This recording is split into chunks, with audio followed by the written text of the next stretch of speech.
Hello and welcome to Bladed Articles.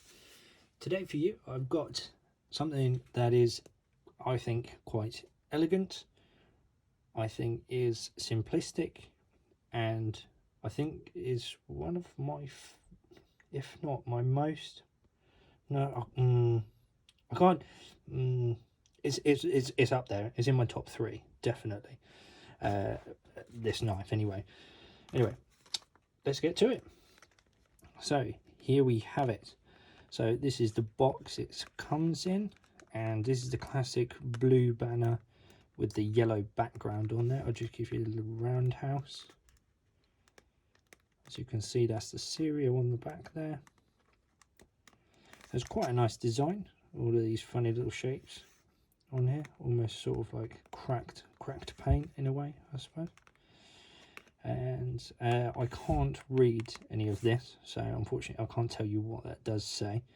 However, I do know this symbol down the bottom here, and that, I do believe, it stands for Higonokami, which this knife is a Higonokami knife.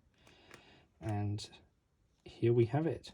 So in the box itself, you've got what I can only presume is either instructions or warranties, you know, or the regular shenanigans that you get with a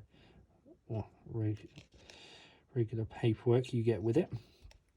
Move that out of the way. Get nothing else in there, unfortunately. I mean, for the price that I'm going to tell you in a minute, you can't really knock it anyway. So here we have it. So I have been using this knife for around about 6 months or so ish, and this is brass at this scale. It is one piece, so it is just folded around, as you can see. Just one piece folded. It's got a little lanyard hole in there for you. It's got a little finger, whatever you want to call it, for when you're holding it. Can't remember the name for it now. But yeah, they patina really well if you get the brass ones. They do some other types of metal on that. But here we go. Let's have a little deeper look. So you've got here, it's called, I think it's the chicory. Let me just have a double check. Chicory or chicory opening system, they called it, and it is, yeah, I'm not sure quite how to pronounce that. Chicory, I'll go with chicory. But in simple terms, it's just a rivet, as you can see, stuck through that side there with the head, and then it's boshed on the head there, just to hold it in place. So I should state that this is a handmade knife, and the price of it comes in at, I think, an astonishing price for a handmade knife. £37.20. You cannot argue with that for a handmade knife, however simple it is. I'm sorry, I mean, I couldn't even do that.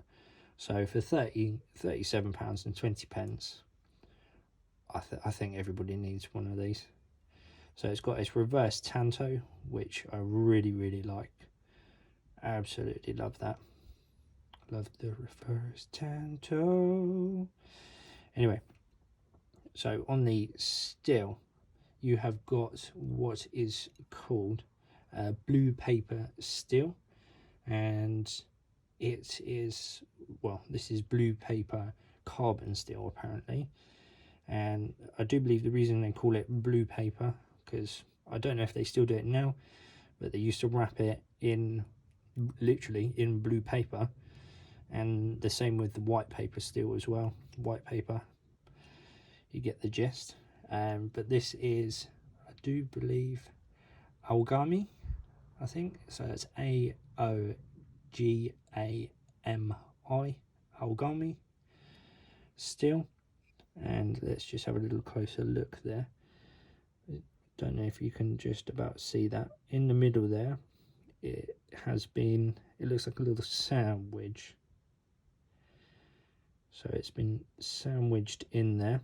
You used to be able to see it all the way down the bottom, all the way down there, because obviously it go all the way through.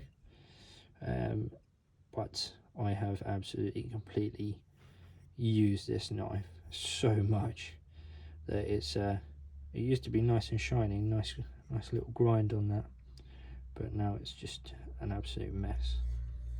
But that's what makes it my knife. The patina, the mess, you know, you can do what you want with it. And just on the top here, you've got your little thumb choil, I guess. Well, it's not really a choil. It's just sort of like a thumb holder, I guess. But it is a friction folder, obviously with the rivet. And once you've got a good, nice grip on that, you know, that's not going anywhere anytime soon. It's only as strong as your thumb is going to be, essentially, on that one. But we'll just give you, I didn't give you a little close up of the scale itself with the writing on it there, as you can see. And you've got the blade itself, it's all stamped on there too. So I had a lot of issues trying to find sort of the real deal, and I ended up going with knivesandtools.co.uk. I did email them saying, you know, where did you get it from? Because there were so many out there that I didn't actually really know what I was looking for. But I did lots and lots of research, and if it comes in this box, you know, that's a really, really good start. I mean, there are copies out there, but apparently the guys over at Nagao Kanekoma factory who make these, apparently that's the only one that they use for this particular variation, which was the one that I really wanted, which was obviously the brass scale and the blue paper steel. So this was incredibly sharp when I got it out. I'll just give it, see if we can take off any hairs still. Taking off.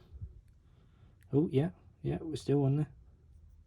So as you can see, I've had this 6 months.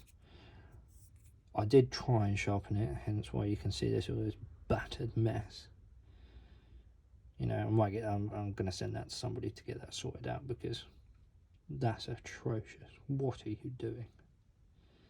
I know. A little inside look there. But yeah, so it's still obviously amazingly sharp, you know, 6 months on, which is incredible. And I think I probably dulled it even more than anything trying to sharpen it. So I think that's amazing. And yeah, so let's just grab I think I've got a Luna around here somewhere. So yeah, so as you can see, the Luna completely dwarfs this one. So you're looking at, so it's not too bad, it's not too far away from the actual cutting edge itself. This cutting edge is 7 centimeters long, and yeah, hasn't got any nice sort of like chimping. But this is, you know, this is meant to be, I think they a lot of people called it a peasant's knife as well.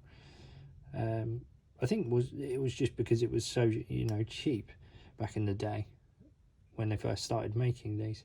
But I will link I will drop a link down below to Nagao Kanekoma factory, and they're supposedly made by one guy, or I suppose the traditional way of making it is made by one guy, but he's got so many knives that I can't see that he makes these by hand all the time.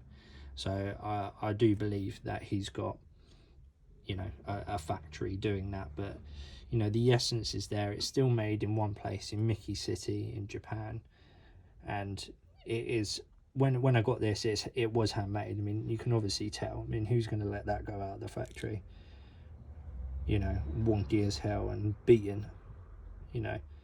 So this is very clearly made in handmade, sorry. And they're all going to be different when they come to you. So that's what I love. And the centering is still pretty darn spot on. I mean, it's obviously this way when this hand is a little tad, but you know, for the use it's had, I am really surprised that this has been held up, you know. So there we have it. That is Higonokami for you guys. Thank you very much for watching. See you in the next one.